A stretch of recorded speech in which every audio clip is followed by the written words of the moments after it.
नमस्कार दोस्तों, कैसे हैं आप सब।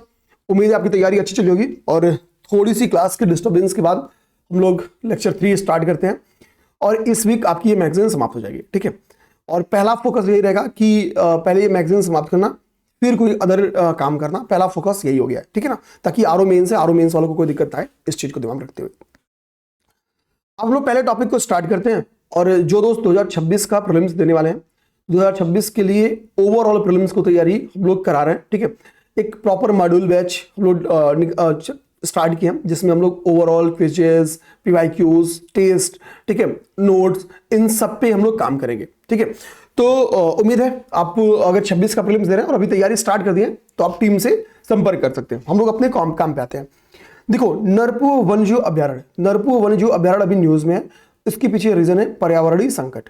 पर्यावरणीय संकट होने के पीछे का रीजन ये है कि नरपु, पहले तुमको लोकेशन दिमाग में रखना होगा कि नरपु वन्यजीव अभ्यारण्य मेघालय में स्थित है। मेघालय में हमको पता है बेसिकली गारो, खासी, जयंतिया, ये आपकी पहाड़ियां हैं।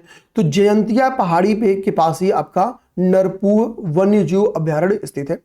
यहाँ पे बेसिकली लाइमस्टोन, जिसको हम लोग चूना पत्थर कहते हैं, चूना पत्थर की माइनिंग बेसिकली सीमेंट फैक्ट्रीज में हमको पता यूज होता है। तो चूना पत्थर की माइनिंग बहुत तेजी से हो रही है, जिसकी वजह से यहाँ पे इन्वायरमेंटल थ्रेट्स देखने को मिल रहे हैं। ठीक है, और इसी वजह से ये न्यूज में आ गया। अब लोग थोड़ा सा नरपु की बात करें, हमने तो ये देख लिया कि भाई कि इसको जयंतिया के इर्द गिर्द है। यहां से एक रिवर निकलती है, उस रिवर का नाम है लूखा रिवर। उस रिवर का नाम है लूखा रिवर। लूखा रिवर इस नरपु वन्यजीव अभ्यारण्य की नॉर्दर्न बाउंड्री पर आती है, उत्तरी सीमा का निर्धारण करती है। ठीक है, नरपु जो है बेसिकली एक इकोलॉजिकल कॉरिडोर के रूप में भी काम करता है। मेघालय और असम, इन दोनों राज्यों के बीच में एक इकोलॉजिकल कॉरिडोर के रूप में भी कार्य करता है। यह भी एक इंपॉर्टेंट फैक्ट है। नरपु की एक अन्य विशेषता यह है, ज्योग्राफिकली देखा जाए तो ये बहुत ज्यादा यहाँ पे रेनफॉल होता है। लगभग 6000 mm इतना रेनफॉल यहाँ पे होता है। ठीक है, और ये पूरी रेनफॉल जो आपकी दक्षिण पश्चिमी मानसून है, साउथ वेस्ट मानसून है, इस साउथ वेस्ट मानसून से प्राप्त होती है। ठीक है, साउथ वेस्ट मानसून से प्राप्त होती है। ठीक है, ये इतने फैक्ट्स आपके पहले टॉपिक के थे। हम लोग दूसरा टॉपिक देखेंगे। दूसरे टॉपिक में केवल आपका हेडिंग इंपॉर्टेंट है। ठीक है, दिमाग में रखना कि राजस्थान देश में मतदाता सूची का पूर्णतया डिजिटलाइजेशन करने वाला राज्य बन गया, यानी 100% डिजिटलाइजेशन के काम को पूरा कर लिया राजस्थान ने। ये न्यूज है। ठीक है, यहाँ पे लिखा है कि मतदाता सूची का, जानना, मतदाता मैपिंग 100% नहीं हुई है, मतदाता सूची का 100%, 100% डिजिटलीकरण किया गया है। 97% मतदाता, ठीक है, मैपिंग पूरी भी कर ली गई है। देखो, मतदाता मैपिंग पूरी कर ली गई है। अपने को बस इसमें हेडिंग इंपॉर्टेंट है और कुछ नहीं। थर्ड नंबर टॉपिक्स पे जाएंगे आज के। तो ट्राई का एक रिपोर्ट आया है। बेसिकली ये हमको होता है, ट्राई एक त्रैमासिक रिपोर्ट जारी करती है। हमको होता है कि जो एक वित्त वर्ष स्टार्ट होता है वो लास्ट मार्च और से स्टार्ट होता है। ठीक है, मतलब 1 अप्रैल टू लास्ट मार्च। तो कह रहा है कि अगर हम लोग पहले तिमाही की बात करें, 2025 की पहले तिमाही की बात करें, यानी बेसिकली जो फेज है अप्रैल, मई, जून का फेज है, और जो दूसरी तिमाही की बात करें, यानी जो जुलाई, अगस्त, सितंबर का फेज है, तो द्वितीय तिमाही में, ठीक है, द्वितीय तिमाही में जो इंटरनेट उपयोगकर्ताओं की संख्या है वो उसमें वृद्धि देखी गई है प्रथम तिमाही की तुलना में। और ये यूपी आरओ में ही आएगा, यूपी पीसीएस में नहीं आएगा, क्योंकि तिमाही रिपोर्ट है तो जाहिर सी बात है अभी अपडेट होगा। ठीक है, तो द्वितीय तिमाही के बारे में क्या है, कितनी ग्रोथ हुई है, तो 1.49% इंटरनेट यूजर्स की संख्या बढ़ी है। इसका मतलब है कि स्मार्टफोन की संख्या में भी वृद्धि हुई होगी। आपको क्यों ये बोला हूं कि डायरेक्टली निष्कर्ष है कि स्मार्टफोन की संख्या में वृद्धि हुई होगी, क्योंकि ट्राई ने एक रिपोर्ट ये भी दिया है कि भारत में जो इंटरनेट यूजर्स हैं, तो maximum internet users mobile internet users हैं। लगभग 95.6% जो उपयोगकर्ता हैं, इंटरनेट के यूजर्स हैं, वो मोबाइल के थ्रू इंटरनेट सर्विसेज प्राप्त करते हैं। बाकी उसके बाद से सेकंड नंबर पे वायरलेस इंटरनेट सर्विसेज आती है और थर्ड पे वायर्ड इंटरनेट सर्विसेज आती है। ट्राई ने यह भी कहा है कि चूंकि गवर्नमेंट ब्रॉडबैंड कनेक्टिविटी पे बहुत काम कर रही है, रूरल एरियाज को भी ब्रॉडबैंड कनेक्टिविटी से जोड़ा जाए ताकि इंटरनेट सर्विसेज वहां भी आए, डिजिटल गैप्स कम हो। ठीक है, इसकी वजह से क्या हुआ कि ब्रॉडबैंड उपयोगकर्ताओं की संख्या में वृद्धि दर्ज की गई है। अब ये रिपोर्ट आपकी आरओ में ही इंपॉर्टेंट है, यूपी पीसीएस में नहीं आएगा, खुल के बोला। ठीक है, अच्छा, इसके बाद से हमारे लिए नेक्स्ट इंपॉर्टेंट है, राजस्थान में पहली बार अंतरराज्यीय भाग हस्तांतरण हुआ। देखो, यहां पे ये कह रहा है कि राजस्थान में पहली बार अंतरराज्यीय भाग हस्तांतरण हुआ, यानी इंटर स्टेट ट्रांसफर प्रोजेक्ट के तहत पहली बार भाग का हस्तांतरण हुआ। ठीक है, लेकिन ये नहीं कह रहा कि भारत में पहली बार बाघ का हस्तांतरण हुआ।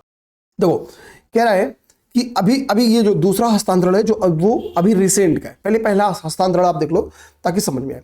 तो पहली बार भारत में कब क्या देखा गया था कि Kanha tiger reserve, Kanha tiger reserve कहां पे है, क्या मध्य प्रदेश में है, तो वहां से एक नर बाघ को, ठीक है, और बांधवगढ़ कहां पे है, बांधवगढ़ से एक आपके मादा बाघ को, ठीक है, कहां लाया गया था, तो सतकोसिया टाइगर रिजर्व हस्तांतरण किया गया था एयर रोड से, ठीक है, हालांकि किस रोड से ये इंपॉर्टेंट नहीं है। तो पहली बार जो बाघ का हस्तांतरण हुआ था वो कान्हा टाइगर रिजर्व और बांधवगढ़ टाइगर रिजर्व से, कान्हा से, ठीक है, तो कान्हा से नर गया था कि मादा, तो सिंपल तरीका है, तो कान्हा नर, तो कान्हा से नर टाइगर गया था, याद करने का तरीका देखो, ठीक है, बांधवगढ़ से मादा, तो एक जगह से ना तो दूसरी जगह से मादा। अब आपके दिमाग में होना चाहिए भाई कान्हा जैसे हमको पता चल गया कि कहां पे है, एमपी में, तो बांधवगढ़ कहां पे है, सतकोसिया तो इस लिखा ही है कि आपका ओडिशा में, क्या आप बांधवगढ़ बता दो कि कहां पे है, ठीक है। तो इन दोनों जगहों से एक नर एक मादा कहा गया, सतकोसिया टाइगर रिजर्व गया था। तो ये भारत में पहली बार ये किसी भी टाइगर्स के इंटर स्टेट ट्रांसफर की घटना थी, ठीक है, हस्तांतरण की घटना थी। भारत में दूसरी घटना जो टाइगर्स के हस्तांतरण की हुई है वो रिसेंट में हुई है, और ये घटना हुई है पेंच टाइगर रिजर्व से, ठीक है। तो पेंच टाइगर रिजर्व से एक बाघिन को, ये बाघिन है, पेंच टाइगर रिजर्व से एक बाघिन को रामगढ़ विषधारी टाइगर रिजर्व लाया गया। हमको पता है रामगढ़ विषधारी टाइगर रिजर्व भारत का 52nd, अपने करंट अफेयर में पढ़ा भी होगा, ठीक है, क्योंकि अगर आप 2 बार से भी पिछली यूपी पीछे से होंगे तो आपको पता होगा कि ये 52nd टाइगर रिजर्व है, क्योंकि इंपॉर्टेंट न्यूज में था, ठीक है ना। 52वां टाइगर रिजर्व है राजस्थान का, यहां इसको लाया गया। तो यहां पे इसी के लिए क्लियर फोकस करना है। अगर कहते हैं कि भारत में पहली बार, ठीक है, ये अंतरराज्यीय बाघ हस्तांतरण है तो स्टेटमेंट गलत हो जाएगा। हाँ, राजस्थान के लिए पहली बार है, क्योंकि देखो राजस्थान आ रहा है, ठीक है। इसके पहले वाला कहां के लिए हुआ था, ओडिशा के लिए हुआ था, ठीक है ना। अब देखिए यहाँ पे, अब यहाँ पे लिख भी रहा है कि रामगढ़ विषधारी जो टाइगर रिजर्व है वो राजस्थान के बूंदी जिले में स्थित है। 2022 में टाइगर रिजर्व इसको घोषित किया गया था, कब, 2022 में। देखो मैंने आपसे बोला भी था कि 2 साल भी अगर आप यूपीपीसीएस दे रहोगे तो आपको ये करंट अफेयर में कहीं ना कहीं मिला होगा, ठीक है ना। आगे बोल रहा है कि इसे टाइगर रिजर्व के बारे में कह रहा है कि यह रणथंभौर और मुकुंदरा हिल्स टाइगर्स को, रणथंभौर और मुकुंदरा हिल्स टाइगर रिजर्व को जोड़ने वाला एक इंपॉर्टेंट कॉरिडोर भी है, ठीक है, ये एक इंपॉर्टेंट कॉरिडोर भी है। अब देखो हमको बहुत सारे वन्यजीव अभ्यारण्य कल की क्लास में मिले थे और आज की क्लास में मिलते हैं, लेक्चर नंबर 2 में भी, लेक्चर नंबर 3 में भी। आप चाहो तो एक होमवर्क यहीं पे चाहो तो होमवर्क लिख लो, आप भी नहीं करना है, आप क्या करना है कि वन्यजीव अभ्यारण्य तैयार करना है,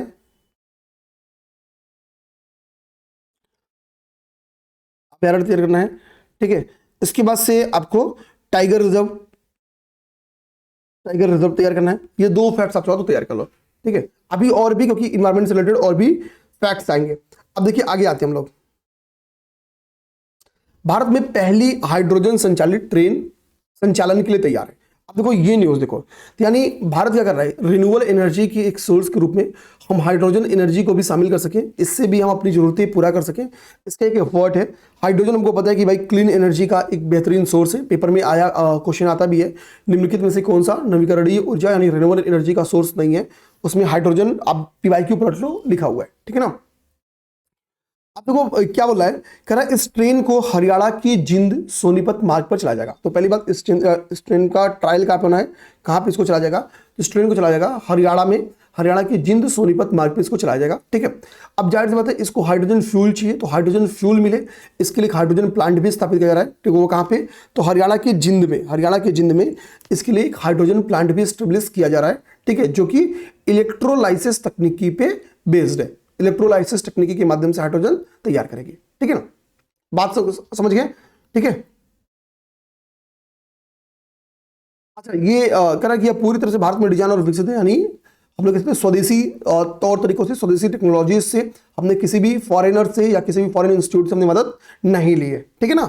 याद रहा, यह दुनिया की सबसे लंबी और सबसे शक्तिशाली ब्रॉडगेज हाइड्रोजन ट्रेन है, जिसमें 10 कोच होंगे। जब ये रनिंग करेगी तो कितने कोच होंगे, इसमें 10 कोच होंगे। ये चीज फैक्ट्स देख लेना आप लोग, इंपॉर्टेंट है। आगे कह रहा है कि भारत का पहला इंक्यूबेटर आधारित deep tech venture capital fund launch. जानना, डीप टेक का मतलब है, टेक का मतलब टेक्नोलॉजी होता है, ठीक है। तो कह रहा भारत का पहला इंक्यूबेटर आधारित deep tech venture capital fund launch. देखो अब पहली बात कि किसके द्वारा लॉन्च किया गया, तो आईआईटी बॉम्बे की कि society for innovation and entrepreneurship, ठीक है, के द्वारा किया गया। ठीक है, एक वेंचर है आईआईटी बॉम्बे की जिसका नाम है सोसाइटी फॉर, ठीक है, इनोवेशन एंड एंटरप्रेन्योरशिप, इसके द्वारा इसको लॉन्च किया गया। तो भारत का पहला डीप टेक, ठीक है, जो भारत का पहला incubator based deep tech venture किसके द्वारा लॉन्च किया गया? तो लॉन्च किया गया साइन के द्वारा। किसके द्वारा? दे देना, साइन के द्वारा, साइन के द्वारा, ठीक है।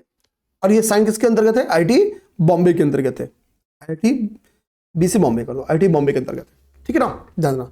आगे कर है कि इस फंड का नाम Y point venture capital fund है। इस फंड का नाम क्या है? Y point venture capital fund है, ठीक है, Y point venture capital fund है, ठीक है। इसमें फंड है तो फंड की कुल बजट कितनी है? तो इस फंड का कुल कोस्ट है 250 करोड़ रुपए। कितना?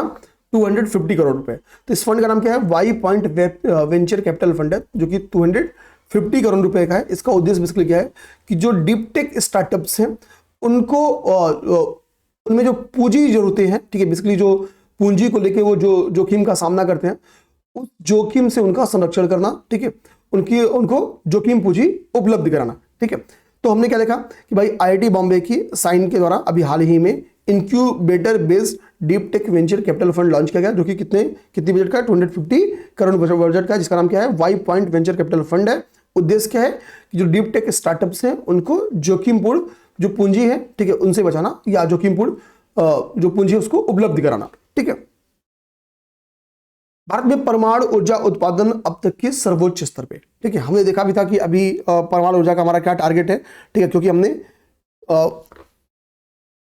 परमाणु ऊर्जा को लेकर एक नई पॉलिसी बनाई है, हमने प्राइवेट प्लेयर्स को एंट्री कराई, 100% एफडीआई कर दी, ठीक है। अब देखो कह रहा है कि अभी रिपोर्ट है, ये कह रहा है कि जब तक की रिपोर्ट है, रिपोर्ट तक क्या है 8780 मेगावाट, इतना 8780 मेगावाट क्षमता है भारत के परमाणु ऊर्जा उत्पादन की, जो कि मार्च, मतलब जब वित्तीय वर्ष का समाप्ति होगा मार्च 2026 तक कितना पहुंचेगा?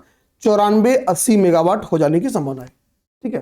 तो अब तक क्या कह रहा है कि भाई अगर हम लोग तत्काल की बात करें तो परमाणु ऊर्जा के सर्वोच्च स्तर पे कौन पहुंच गया? भारत, ठीक है। यानी भारत क्या कर रहा है अब जो न्यूक्लियर एनर्जी है उसका ज्यादा से ज्यादा प्रोडक्शन कर रहा है, ठीक है, क्योंकि देखो एनर्जी क्राइसिस का दौर आने वाला है, ठीक है।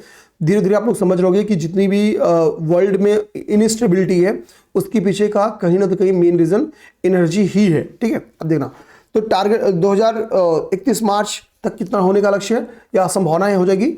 9480। लक्ष्य नहीं है, संभावना है। लक्ष्य तो हमारा कुछ और है। लक्ष्य क्या है वो यहाँ पे देखिए, लक्ष्य के बारे में यहाँ पे लिखा है कि हमारा टारगेट है, जो हमने चूंकि परमाणु ऊर्जा मिशन लॉन्च किया था, तो परमाणु ऊर्जा मिशन के तहत हमने उसमें एक लक्ष्य निर्धारित किया था कि हम 2047 आते आते यानी 2047 आते आते हम 100 गीगावाट परमाणु ऊर्जा का उत्पादन करेंगे। कितना? 100 गीगावाट परमाणु ऊर्जा का उत्पादन करेंगे, यानी हम अपनी ऊर्जा जरूरतों का 100 गीगावाट किससे प्राप्त करेंगे? न्यूक्लियर एनर्जी से प्राप्त करेंगे। ये हमारा क्या था? ये हमारा टारगेट था परमाणु ऊर्जा मिशन का। और अभी 2047 तक, ये क्या है? 2047 तक, ठीक है, 2047 तक हमारा टारगेट है। अब आपको मैं यहाँ पे दिखाता हूं, ठीक है, ये देखिए 2030 तक कितना टारगेट है? 2030 तक हमारा टारगेट है 13,480 मेगावाट, ठीक है। 2032 तक हमारा टारगेट कितना है? 31,880 मेगावाट तक पहुंचना, ठीक है। अब देखो मेगावाट को गीगावाट में बदलने का बहुत सिंपल तरीका है। 1 गीगावाट जो होता है 1000 मेगावाट के बराबर होता है, ठीक है। यानी क्या है कि जब हम ये कह रहे हैं कि 2030 तक हमारा लक्ष्य है 21,880 गीगावाट न्यूक्लियर एनर्जी का उत्पादन करना, तो मतलब हम लोग कह रहे हैं कि हमारा उद्देश्य कितना है? 21.88 देना, इस 21.88 गीगावाट 2030 तक। और 2047 तक हमारा फाइनल लक्ष्य क्या है? 100 गीगावाट। 2047 तक हमारा फाइनल लक्ष्य क्या है? 100 गीगावाट, ठीक है। आपको इतना लक्ष्य दिमाग में नहीं रखना है। देखो ये कभी भी आप लक्ष्य बनाया जाता है तो एक चरणबद्ध तरीका होता है कि पहले चरण में यानी इस साल तक हम इतना लक्ष्य प्राप्त करेंगे, इस साल तक हम इतना लक्ष्य प्राप्त करेंगे, इस साल तक हम इतना लक्ष्य प्राप्त करेंगे और लास्ट फेज में हम इतना कर लेंगे, ठीक है। जब आप बड़ी उद्देश्य बनाते हो तो ये फेज होता है। जैसे मान लो आपको लगता है कि मुझे प्रीलिम्स तैयार करना है, तो आपको तैयारी करना पड़ेगा कि भाई कि हम इस महीने तक ये खत्म करेंगे, इस महीने तक ये खत्म करेंगे और उसका आकलन करेंगे, ठीक है, रियल टाइम मॉनिटरिंग करेंगे, ताकि हम अपने लक्ष्य में कितनी दूरी है। गवर्नमेंट इंडिकेटर्स क्यों निकालती है, सूचकांक क्यों निकालती है, इसी के पीछे इंडेक्सेस क्यों जारी करती है, ठीक है, यही रीजन होता है। आपको भी इसी चीज़ों से सीखना है कि गवर्नमेंट जब प्लान बना रही है तो चरणबद्ध तरीके से बना रही है, और हम एक साथ बैठ जा रहे हैं गधे की तरह पढ़ने के लिए कि भाई कोई टारगेट नहीं कि इस वीक क्या खत्म करेंगे, इस मंथ क्या करेंगे, हम बस 3 महीने में पेपर देना है, जो समझ में आया पढ़ के पेपर देना है। तो उसमें चीज़ें तैयार तो हो जाती हैं, बट वही है ना कि स्ट्रेटजी प्लान कम होने के कारण 4-5 क्वेश्चन, 6 क्वेश्चन, 7 क्वेश्चन, 10 क्वेश्चन से चीज़ें गड़बड़ हो जाती है। ठीक है, आइए अब यहाँ पे कुछ टारगेट बता रहा है कि गवर्नमेंट क्या और कर रही है न्यूक्लियर एनर्जी को लेके। ठीक है, तो जैसे कह रहा है कि 700 मेगावाट के 10 दाबित भारी जल रिएक्टर्स, ठीक है, हैवी वाटर रिएक्टर्स की स्थापना कर रही है। ठीक है, 700 मेगावाट के। ठीक है, कहाँ कह पे, तो कह रहा है इसमें कर्नाटक के कैगा में जो 10 हैवी वाटर रिएक्टर्स लग रहे हैं, तो उसमें आपको पता कि कैगा में, ठीक है, कैगा में कितने लग रहे हैं, तो 2 रिएक्टर्स वहां पे रख रहे हैं। एमपी के चुटका में लग रहे हैं, हरियाणा के गोरखपुर में लग रहे हैं, इनमें भी 2 रिएक्टर्स लग रहे हैं। ठीक है, और माही बांसवाड़ा में 4 रिएक्टर्स लग रहे हैं। ठीक है, माही बांसवाड़ा में हैवी वाटर रिएक्टर्स कितने हैं, 4। तो ये बता रहा है कि भाई कि ये जो 700 मेगावाट के 10 हैवी वाटर रिएक्टर्स लगाए जा रहे हैं, मतलब क्या न्यूक्लियर एनर्जी का ज्यादा से ज्यादा प्रोडक्शन हो सके, गवर्नमेंट इस पे फोकस्ड काम कर रही है। तो ये हमारे के आगामी मिशन से हो सकता है जब पूरा हो जाए तो न्यूज में आए। ठीक है, अब ये याद भी नहीं करोगे तो भी कोई दिक्कत नहीं है। ठीक है, लेकिन देखना जरूरी होता है। चलिए अब ये थोड़ा सा अपने मन से रीडिंग कर लेना, मन करे तो मन करे छोड़ देना, कोई दिक्कत नहीं है। ठीक है, आना होगा तो यहीं से आएगा कि अभी वर्तमान में हमने कितना न्यूक्लियर एनर्जी टारगेट किया है, या वित्त वर्ष के अंत होते होते कितनी हो जाने की संभावना है। ठीक है, और परमाणु ऊर्जा मिशन का 2047 तक क्या लक्ष्य, यही उद्देश्य आएगा, इससे ज्यादा उद्देश्य नहीं आएगा। अब देखो नेक्स्ट हमारा फैक्ट है कि भारत का शीत मरुस्थल जीवमंडल रिजर्व यूनेस्को के विश्व नेटवर्क में शामिल हो। इस चीज को समझना होगा। ठीक है, तो एक तो हमारे लिए फैक्ट क्या गया, भाई भारत का शीत मरुस्थल स्थित कहां पे है। ठीक है, और जीवमंडल रिजर्व जो यूनेस्को का हमको पता है कि, ठीक है, उसमें शामिल हुआ। इसके पहले इसमें 12 अपने हम लोग कह सकते हैं कि जीवमंडल रिजर्व शामिल थे। शीत मरुस्थल के शामिल होने से अब आपके कुल 13 जीवमंडल रिजर्व हो गए। तो अब हमारे लिए एक तो डायरेक्टली क्या ना कि ये 13 जीवमंडल रिजर्व का लोकेशन यूबीपीसीएस पूछ सकती है। ठीक है, एक तो ये समझ लो। अच्छा बताओ क्या यही man and biosphere reserve map का प्रोग्राम है, क्या यही मैप प्रोग्राम है।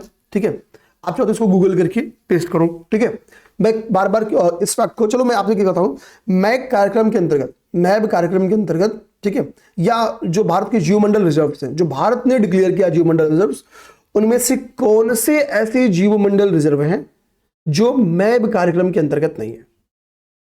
ठीक है, मैप कार्यक्रम के अंतर्गत नहीं है, ये आपको बताना है। ठीक है ना, ये आपको बताना है। ठीक है, चलो मैं इसको दिखा दे रहा हूं आपको।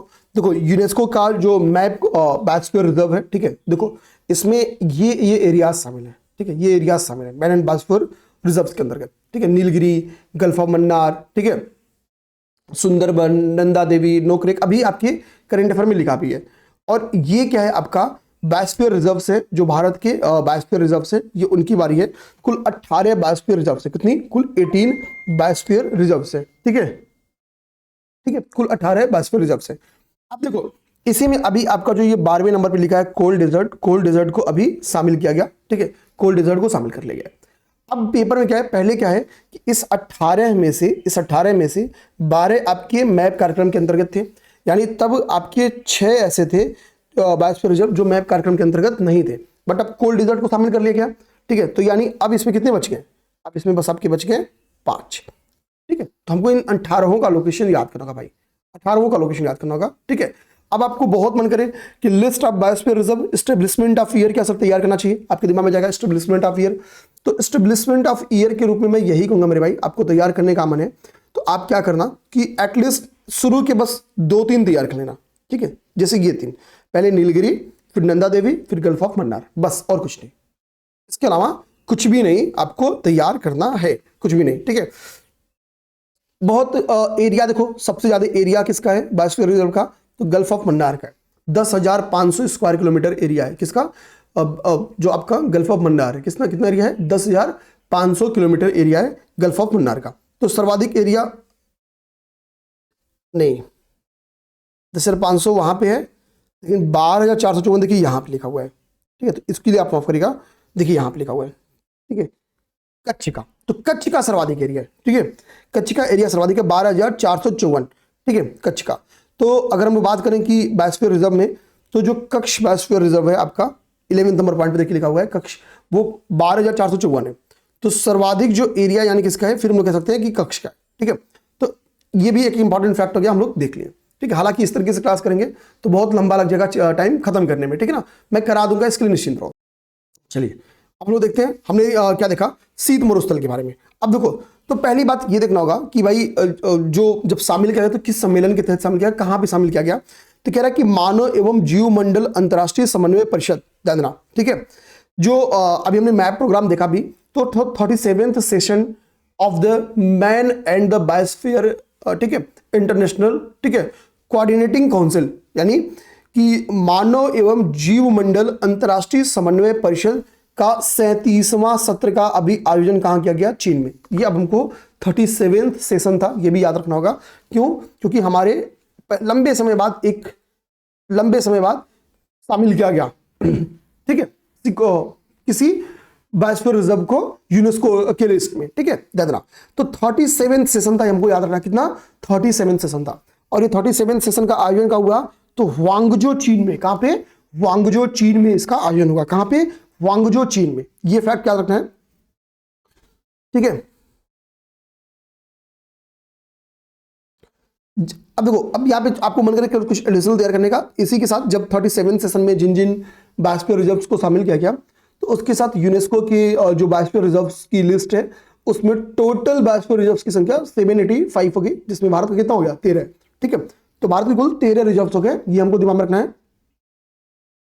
ठीक है। ये मैंने फैक्ट आपको पहले ही बता दिया, ये वाला फैक्ट पहले बता दिया, ठीक है। अब देखो यहाँ पे शीत मरुस्थल स्थित कहाँ पे है, तो देखो यहाँ पे लिखा है हिमाचल प्रदेश में, जो कि मैंने पहले ही आपको बता दिया है, लौह स्पीति जिले, हिमाचल प्रदेश के लौह स्पीति जिले में स्थित है।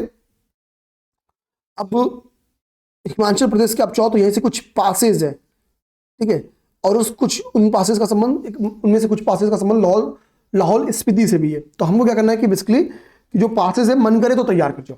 खैर मैं ट्रेडिशनल इन्फॉर्मेशन आपको कराऊंगा, ठीक है, ट्रेडिशनल इन्फॉर्मेशन कराऊंगा मैं आपको। अब आपका बोल रहा है कि जो कोल्ड डेजर्ट है, हमने लिस्ट में ईयर देखा था, ठीक है। तो कह रहा है कि इसको बेसिकली 2019 में 2009 में राष्ट्रीय बायोस्फीयर घोषित किया गया था, ठीक है, ये हमने देख लिया। हमको बस दिमाग में बस ये रखना है कि कोल्ड डेजर्ट को शामिल किया गया और इसी के साथ 13वां बन गया, ठीक है। कोल्ड डेजर्ट की विशेषता देखिए यहाँ पे कि कितनी जड़ी बूटियां कोल्ड डेजर्ट में पाई जाती हैं, ठीक है। यहाँ पे देखते हैं कोल्ड डेजर्ट बायोस्फीयर रिजर्व में, कह रहा है यहाँ पे 655 जड़ी बूटियां, 41 झाड़ियां, 17 प्रकार, नहीं जैविक विविधता यहां दिखा रहा है कि भाई जैव विविधता जो है, जैव विविधता धनी क्षेत्र है आपका कोल्ड डेजर्ट, ठीक है। इसको बस रीडिंग करनी है, पढ़ना नहीं है। और वो जो अन्य पहले के 12 जो थे, पहले के जो 12 थे और +1 अभी आपका 37th सेशन में जो जोड़ा गया वो, तो पहले के 12 जो रिजर्व है उनका नाम यहाँ पे लिखा है, ठीक है। सिमलीपाल कहाँ है, उड़ीसा में, नोकरेक मेघालय, पंचमढ़ी मध्य प्रदेश, नीलगिरी तमिलनाडु, ठीक है। बल्कि नीलगिरी के बारे में देखो तो नीलगिरी का विस्तार दक्षिण के 3 राज्यों में है, ठीक है। नीलगिरी का विस्तार कहाँ पे, दक्षिण के 3 राज्यों में, तमिलनाडु, केरल, कर्नाटक। मन्नार की खाड़ी तमिलनाडु, सुंदरवन पश्चिम बंगाल, नंदा देवी उत्तराखंड, अचानकमार अमरकंटक मध्य प्रदेश और छत्तीसगढ़। अचानकमार अमरकंटक का विस्तार कहाँ पे है, तो 2 राज्यों में। अचानकमार अमरकंटक का विस्तार कहाँ पे है, 2 राज्यों में, ठीक है। ग्रेट निकोबार अंडमान निकोबार में, अगस्त्यमलाई कहाँ पे है, केरला में है, ठीक है। खंगचेटजोंगा कहाँ पे, सिक्किम में, और पन्ना मध्य प्रदेश में।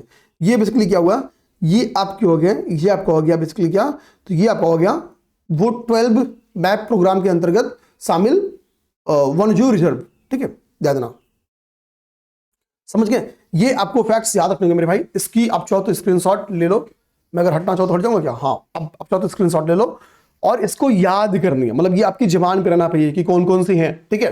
तो ये दिमाग में रखो अब कि आपको चीजें अब रीडिंग नहीं रहे, आपको याद रहे, ठीक है। और ये पेपर में आ चुका क्वेश्चन है, रिपीटेड क्वेश्चन से बता रहा हूं आपको, ठीक है। नेक्स्ट आपका है, लॉकहीड और टाटा समूह ने भारत में C-130J विमानों के लिए MRO सुविधा लॉन्च की, ठीक है, MRO सुविधा लॉन्च की, ठीक है।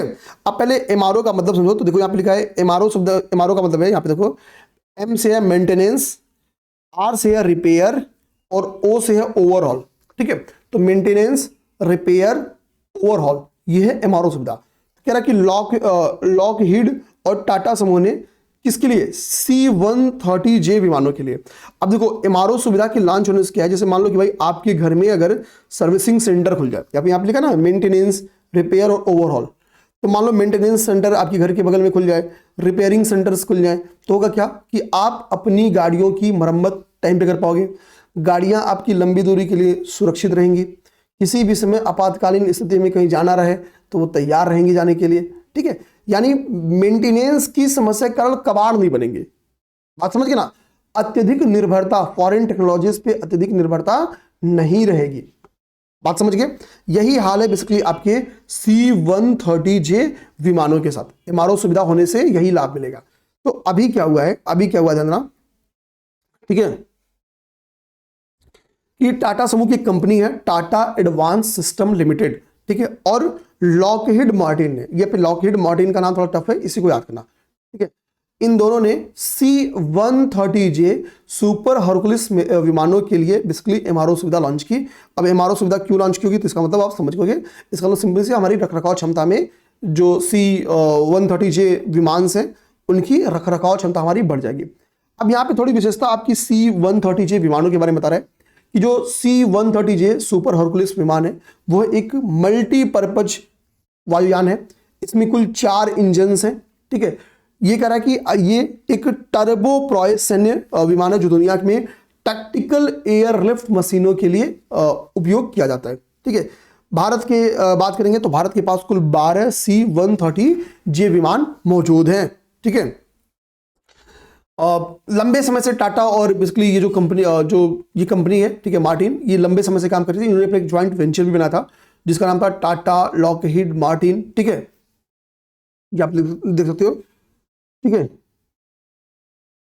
एरो स्ट्रक्चर्स लिमिटेड, इन्होंने एक अपना ज्वाइंट कंपनी भी बनाया था, ठीक है। इन्होंने उनका एक ज्वाइंट कंपनी भी है जो C-130J बेड़े के लिए एम्पेनेज का निर्माण करती है, एम्पेनेज का निर्माण करती है, ठीक है। तो हमको बस इस पूरे कहानी में बस ये दिमाग में रखना है कि अभी हाल ही में क्वेश्चन मान लो फॉर ऐसे आ सकता है कि एक तो आ सकता है कि अभी लॉकहीड और टाटा समूह ने, ठीक है, किन विमानों के लिए एमआरओ सुविधा लॉन्च की। एक तो डायरेक्टली क्वेश्चन आ जाएगा, तो C-130J भारत के पास कुल कितने विमान है, तो हमारे पास 1 दर्जन विमान है, 12 विमान है, 12 विमान है। तो एक तो भाई ये क्वेश्चन बन के आ सकता है, एक तो आपका ये क्वेश्चन आ सकता है, ठीक है।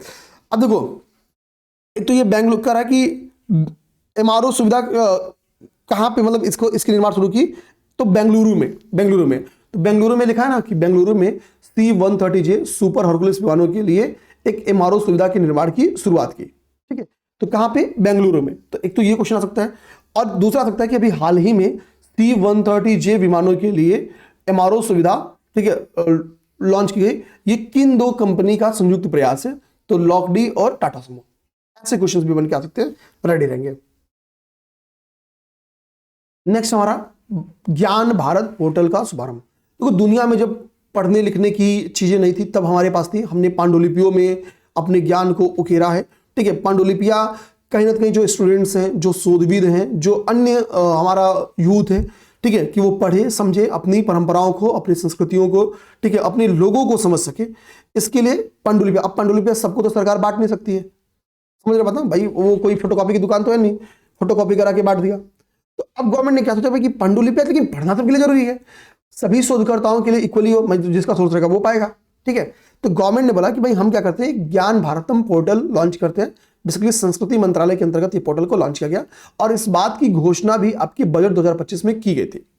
इसमें है क्या, तो आप इस बात को समझने की कोशिश करिए। यहां पे देखिए इसमें है क्या, तो इसमें बोला गया है कि हम जो पांडुलिपियां हैं, देखो एक यहां पे लिखा होगा 1 करोड़, देश भर की 1 करोड़ से अधिक पांडुलिपि होगी। यहां पे देखो इसमें बोला गया है कि वो हम क्या करेंगे कि देश भर में जो 1 करोड़ से अधिक पांडुलिपियां हैं उनका संरक्षण यहाँ पे करेंगे, उनका सर्वेक्षण करेंगे, ठीक है, उनको संग्रहालयों में, म्यूजियम्स में, ठीक है, या जो लाइब्रेरीज हैं, बड़ी बड़ी जो यूनिवर्सिटीज हैं वो, ठीक है, हम एक ऐसा प्लान तैयार करेंगे कि डिजिटली या उन जगहों पे संरक्षित करके उनको रखा जाए। तो हम लोग कह सकते हैं बेसिकली 1 करोड़ से अधिक पांडुलिपियों की संरक्षण करना इसका उद्देश्य है। ठीक है, इसके लिए बजट कितना है, तो लगभग इसमें 491.66 करोड़ रुपए का बजट आएगा। कितना, इतना प्रावधान किया गया भाई कि चलिए ठीक है इतना रुपए लगा लीजिए और उनको संरक्षण करिए। 491.66 करोड़ रुपए, कितना, 491.66 करोड़ रुपए। ठीक है, बजट 2025 में इस बात की घोषणा भी की गई थी। इसका उद्देश्य क्या है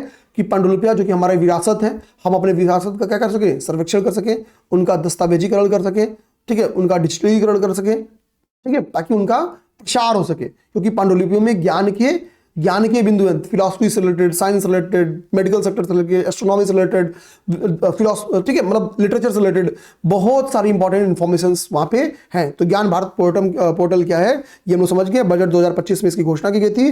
टोटल बजट कितना है, तो 491.66 करोड़ रुपए का बजट है। ठीक है, ये जो किस मिनिस्ट्री की है, तो संस्कृति मंत्रालय की है। ये सब बातें हमको जानना था। 1 करोड़ से अधिक पांडुलिपियों का संरक्षण किया जाएगा।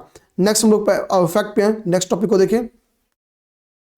तो अर्थ समिट 2025 में सहकारिता के नए डिजिटल युग की शुरुआत। ठीक है, अब देखो पहली बात तो क्या है, अर्थ समिट 2025 हुआ कहां, अर्थ समिट 2025 देखो, अर्थ समिट 2025 का आयोजन किया गया गांधीनगर में। कहां पे, गांधीनगर में। कह रहा कि गांधीनगर में अर्थ समिट 2025 का उद्घाटन करते हुए सहकार सारथी पहल के तहत 13 से अधिक नई डिजिटल सेवाओं और उत्पादों की शुरुआत की।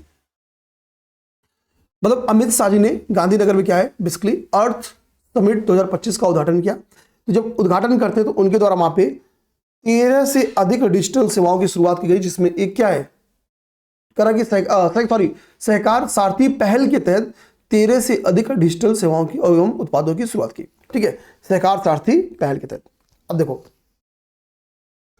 अब जो सहकार सारथी पहल के तहत ये जो 13 से अधिक डिजिटल सेवाओं को शुरुआत किया गया, उसका उद्देश्य क्या है, तो उसका उद्देश्य बेसिकली यही है कि जो रूरल एरियाज की बैंकिंग्स हैं, ठीक है, उनको क्या करना, भारत के सहकारी एवं ग्रामीण बैंकिंग क्षेत्र को मॉडर्न करना। ठीक है, उनको और सशक्त करके ग्रामीण परिवेश से जोड़ना। ठीक है, ठीक ना, ये चीज ध्यान। अब देखो क्या रहा है कि अभी जो हमने अर्थ समिट 2025 सेलिब्रेट किया गांधीनगर में, ये इसका संस्करण क्या था, ये इसका दूसरा संस्करण है। तो ये 2.0 है, यानी इसका दूसरा संस्करण था। अब देखो सहकार सारथी की बात है, तो सहकार सारथी आपकी नाबार्ड और सहकारिता मंत्रालय की संयुक्त पहल है। किसकी, नाबार्ड और सहकारिता मंत्रालय की संयुक्त पहल है। देखो अक्सर पेपर में आपसे कुछ चीजें अरेंज करके देता है कि भाई कि नाबार्ड, मैंने आपसे बहुत पहले भी बोला है, एसबीआई को लेके, लीड बैंक स्कीम को लेके, रीजनल रूरल बैंक्स को लेके, सेबी को लेके। ठीक है, तो इसी तरीके से मैं 3-4 फैक्ट्स क्या है कि आपको करा देता हूं, बाकी थोड़ा सा आप लोग अदर भी अरेंजमेंट को आप लोग देखिएगा। पेपर में एक बार देखिए पूछा था कि एसबीआई की स्थापना कब हुई। ठीक है, तो एसबीआई की स्थापना 1955 में हुई थी।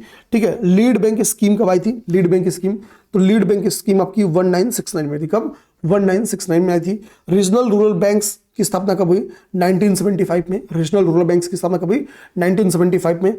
और नाबार्ड की स्थापना कब हुई, 1982 में।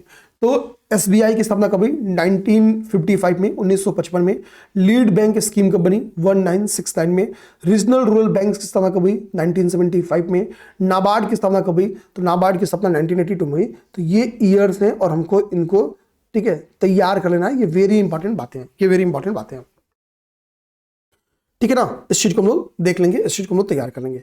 ओके, इसको आप लोग देख लियोगे, इसका स्क्रीनशॉट आप ले लीजिएगा जो लोग नहीं देख पाएंगे। ठीक है, मतलब अब मैंने हटा देखोगी।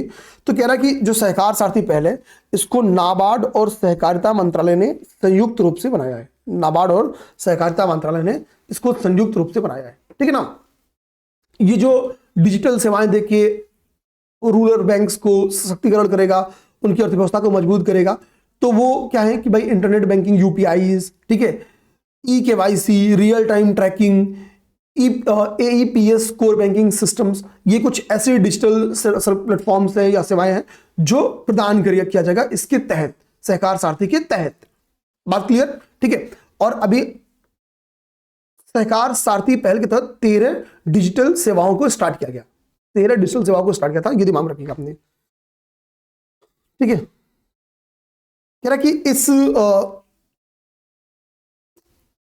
समिट 2025 के तहत, ठीक है, इस समिट में डीजीकेसीसी, ठीक है, डीजीकेसीसी ठीक है, यानी डीजी से डिजिटल हो जाएगा, केसीसी से किसान क्रेडिट कार्ड हो जाएगा, केसीसी तो DG KCC cooperative governance index, ठीक है, इसको भी लॉन्च किया गया।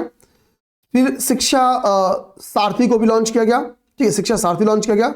और ई पैक्स को लॉन्च किया गया। ई पैक्स के बारे में देखिए यहाँ पे एक फैक्ट लिखा है कि यह विश्व का सबसे बड़ा ग्रेन स्टोरेज ऐप है। यह विश्व का सबसे बड़ा ग्रेन स्टोरेज ऐप है। देखो ये लिखा हुआ है, यहीं पे लिखा हुआ है, ठीक है। अब देखो तो हमने क्या देखा इस समिट में, इन चीजों को, इन तकनीकी टूल्स को लॉन्च किया गया, ठीक है। क्या? डीजी केसीसी, ठीक है, कोऑपरेटिव गवर्नेंस इंडेक्स, ई पैक्स, ठीक है, और शिक्षा सारथी, इन चीजों को लॉन्च किया गया।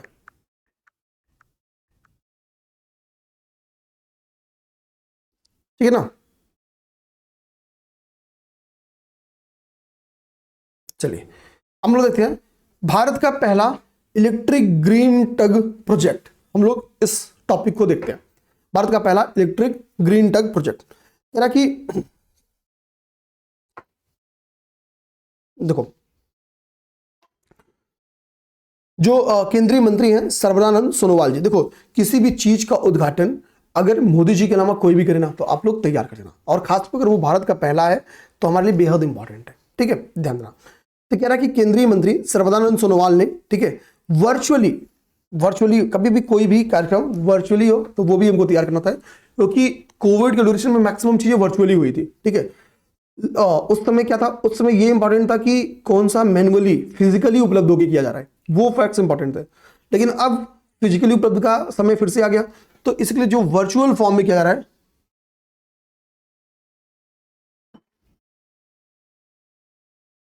ठीक है, वो हमारे लिए इंपॉर्टेंट है, ठीक है। अब देखिए अब यहां पे कह रहा है कि देश का पहला इलेक्ट्रिक जो ग्रीन टक प्रोजेक्ट है उसको अभी क्या किया गया, उसको भारत का पहला इलेक्ट्रिक ग्रीन टग प्रोजेक्ट। अब देखो पहली बात कि ये ग्रीन टग प्रोजेक्ट बनाया कहा जा रहा है, ये ग्रीन टग प्रोजेक्ट बनाया कहा जा रहा है तो कांडला स्थित जो दीनदयाल पोर्ट है, तो दीनदयाल पोर्ट अथॉरिटी के लिए basically green tug transition programme के तहत इसकी स्थापना की जा रही है। गवर्नमेंट ने ग्रीन टग ट्रांजिशन प्रोग्राम शुरुआत किया था जिसका उद्देश्य ग्रीन ट्रक्स का निर्माण करना। गवर्नमेंट ने 2030 तक 50 ग्रीन ट्रक्स के निर्माण को इसके लिए टारगेट किया है। सरकार का लक्ष्य है कि 2030 तक 50 ग्रीन ट्रक्स को शामिल किया जाए। ग्रीन ट्रक्स के शामिल होने से सबसे बड़ा फायदा होगा कि जो कार्बन इमिशन है, ठीक है, वो क्या जगह वो काफी कम हो जाएगा, यानी बेसिकली हम लोग कह सकते हैं कि थोड़ा इन्वायरमेंट फ्रेंडली हो जाएगा। देखो इसका उद्देश्य है कार्बन के उत्सर्जन को कम करना और इसके प्रदर्शन को बेहतर बनाना, ठीक है।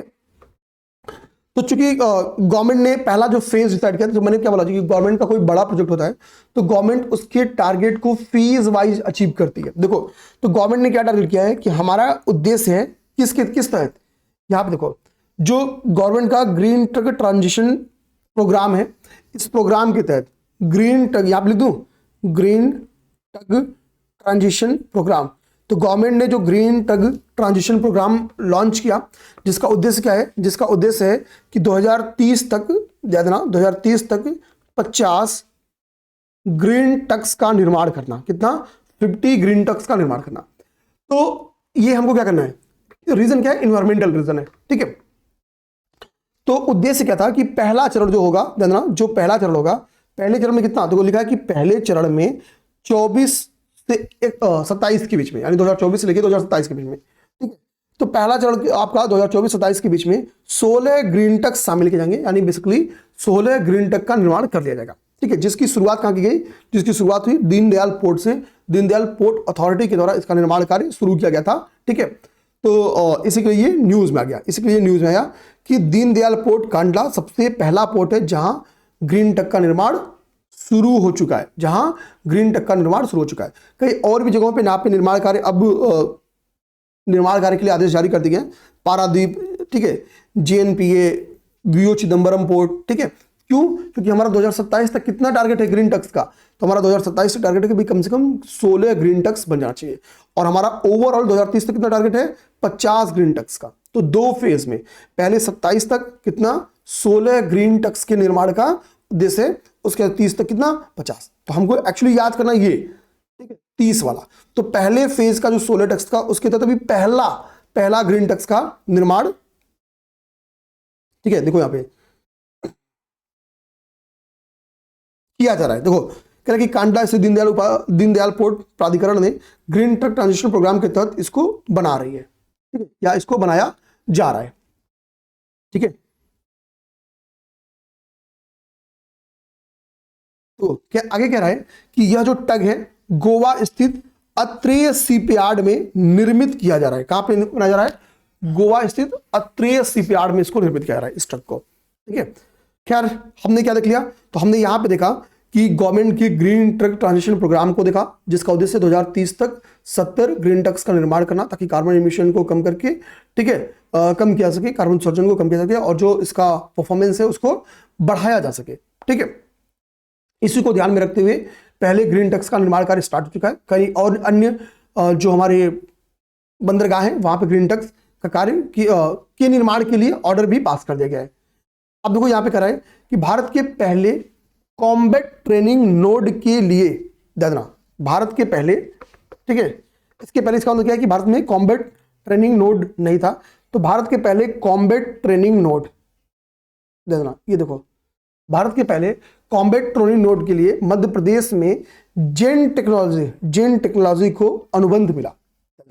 तो अभी जेन टेक्नोलॉजी को ने रक्षा मंत्रालय के साथ क्या किया है? एक अनुबंध किया है, रक्षा मंत्रालय के साथ एक अनुबंध किया है। किस चीज के लिए? कॉम्बैट ट्रेनिंग नोड को लेके, कॉम्बैट ट्रेनिंग नोड को लेके, ठीक है, ठीक है, कॉम्बैट ट्रेनिंग नोड की स्थापना को लेके। कितने करोड़ रुपए का? तो 120 करोड़ रुपए के एक अनुबंध पे, एक कॉन्ट्रैक्ट पे साइन किया है दोनों लोगों ने, ठीक है, ध्यान देना।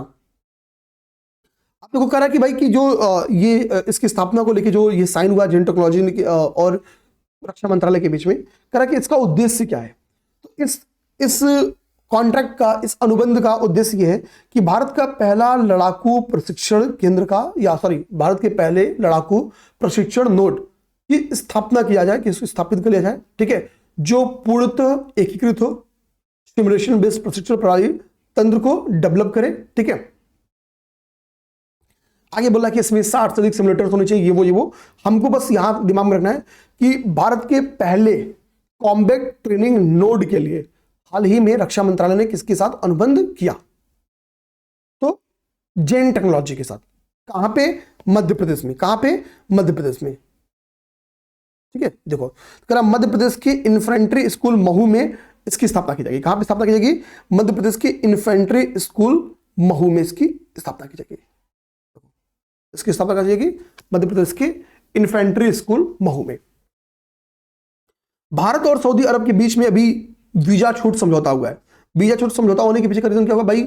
हमारे दोनों लोग के बीच में जो यात्राएं हैं वो बहुत इजी हो जाएंगी, ठीक है। तो अभी हाल ही में किस देश के साथ वीजा छूट समझौता हुआ है? तो बस इतना हेडिंग याद करो, सऊदी अरब के साथ, और कुछ नहीं। डीआरडीओ ने भारतीय सशस्त्र बलों को 7 स्वदेशी प्रौद्योगिकियां सौंपी। अब देखो जो 7 स्वदेशी प्रौद्योगिकियां हैं, ये उनका नाम लिखा है, आप याद नहीं कर पाओगे, मैं खुल के बोलूं आपको याद नहीं कर पाओगे, ठीक है। आप चाहो तो बस रीडिंग चाहो तो कर लो। एक है हाई वोल्टेज पावर सप्लाई, ठीक है, जैमर्स के लिए, एयरबॉर्न जैमर्स के लिए हाई वोल्टेज पावर सप्लाई। नौसैनिक जेटीओ के लिए टाइड इफिशियंट गैगवे, ठीक है, switching matrix, LAF loop aerials, water jet प्रबोधन प्रणाली, लिथियम पीक्स, ठीक है, प्रिकर्सर रिकवरी और सी वाटर बैटरी सिस्टम। आपको बस इसकी रीडिंग कर लेनी है, रीडिंग करनी है। अब आपको याद क्या करना है इसमें, मैं आपको बता रहा हूं इसको याद क्या करना है। देखो आप अभी हो सकता हो कि आप याद करने को ट्राई करो, पेपर के समय आपको भूल जाएगा। हमको पहली बात क्या याद करना है कि डीआरडीओ ने भारतीय सशस्त्र बलों को 7 स्वदेशी प्रौद्योगिकियां दी हैं, ठीक है। किसको? भारतीय सशस्त्र बलों को 7 स्वदेशी क्या है टेक्नोलॉजीज दी है। कह रहा ये सभी तकनीकें रक्षा मंत्रालय के टेक्नोलॉजी फॉर फंड प्रोग्राम के तहत दी गई हैं, ठीक है, या इसको निर्मित किया गया। तो जिन 7, ध्यान देना, डीआरडीओ ने जिन 7 स्वदेशी, 7, ठीक है, स्वदेशी टेक्नोलॉजीज को, ठीक है, भारतीय सशस्त्र बलों को, ठीक है, ठीक है, भारतीय सशस्त्र बल को यहां पे लिख देते हैं सशस्त्र बल, भारतीय सशस्त्र बलों को दिया है। इन टेक्नोलॉजी का निर्माण किसी किया गया, किस योजना के तहत? टेक्नोलॉजी डेवलपमेंट फंड के तहत, टेक्नोलॉजी डेवलपमेंट फंड के तहत इसका निर्माण किया गया है, ठीक है। जिसका उद्देश्य क्या है? तो सिंपल सी बात है, हम एक टेक्नोलॉजी डेवलपमेंट फंड बना रहे हैं। देखो गवर्नमेंट की इस वक्त सबसे अच्छी बात क्या है कि वो एमएसएमई को, हर सेक्टर की एमएसएमई को प्रमोट कर रही है। ठीक है, ठीक है, ध्यान देना। अब देखो, तो भारतीय इंडस्ट्रीज विशेषकर एमएसएमईज या स्टार्टअप्स को रक्षा नवाचार को बढ़ावा मिल सके, इसके लिए भाई हम छोटी छोटी वेपन्स को लेके जो हम खुद ही बना सकते हैं, हम उन वेपन्स को लेके, उन मॉडर्न वेपन्स को लेके भी हम दूसरे पे डिपेंड हो गए हैं। तो अगर हम भाई हम कहीं मान लेते हैं कि हमारे पास अभी जेट क्या है कि जेट इंजन, हमारे पास इंजन्स नहीं है, तो हम फाइटर जेट्स के लिए किसी पे डिपेंड हो जाए, लेकिन हम फाइटर जेट के करपुर्जे के लिए दूसरे पे डिपेंड हो जाए, हम छोटी छोटी अच्छी अच्छी बंदूकों के लिए दूसरे पे डिपेंड हो जाए, हम मशीन गन के लिए दूसरे पे डिपेंड हो जाए, ये अच्छी बात नहीं है। तो हम इन चीजों का क्या करें, निर्माण खुद कर लें। हम कुछ नई टेक्नोलॉजीज जो डिफेंस की काम आ जाए, जो डिफेंस को और भी पावरफुल बनाए, ठीक है, इफेक्टिव बनाए, हम उसके लिए दूसरे पे डिपेंड ना हो, हम अपना खुद का बहुत सारी चीजें, नेविगेशन सिस्टम वगैरह, खैर अभी नेविगेशन सिस्टम मैंने अपना एक डेवलप भी किया है। ठीक है, तो इसको दिमाग में रखते हुए क्या हुआ, टेक्नोलॉजी डेवलपमेंट फंड की स्थापना की गई थी और उसी फंड के तहत ये 7 टेक्नोलॉजीज बनी जिसको सशस्त्र बल को देख दिया गया। तो बस मुझे इसीलिए कहा कि आप बस हेडिंग्स को दिमाग में रखना। ठीक है, बस आप हेडिंग्स दिमाग में रखना और कुछ नहीं। ठीक है, और कुछ नहीं।